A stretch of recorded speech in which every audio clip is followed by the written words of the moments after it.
গৃহস্থ সারা জাতির গডফাদার। হ্যাঁ গৃহস্থ সারা জাতির গডফাদার। ওই যে বাইরে শুনেন একটু, গৃহস্থী না থাকলে বাংলাদেশটা মনে করেন অচল হয়ে যেত। অচল, পৃথিবীটাই অচল। বিদ্যা নদী বইতাছে। হ্যাঁ আপনারা তো মনে করেন যে খেয়াতে গৃহস্থী একবারে সোজা। হ্যাঁ গৃহস্থী এত সোজা না। দেখেন এই যে দেন, এই দেন মানুষের জীবন, এই দেন কি অবস্থা। এই যে দেখেন, এই যে দেখছেন এই যে সব তেল তেল, এই যে তেল।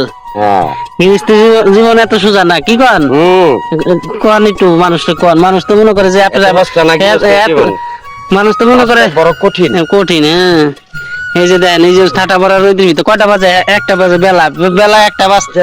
গৃহস্থ সারা জাতির গডফাদার। হ্যাঁ গৃহস্থ সারা জাতির গডফাদার। ওই যে বাইরে শুনেন একটু, গৃহস্থী না থাকলে বাংলাদেশটা মনে করেন অচল হয়ে যেত। অচল, পৃথিবীটাই অচল। পৃথিবী না কিন্তু বাংলাদেশটার ভিতরে নির্ভরশীল মনে করেন। এইখান থেকে তো আপনি অনেক বিভিন্ন জায়গায় যায়, ঠিক না? এই তো এই যে বিক্রি করতেছি, আমি খাইতেছি, মানুষে খাইতেছে। হ্যাঁ হ্যাঁ ঠিক আছে, উঠাইলে রায়বাজার যাইতেছি আমরা।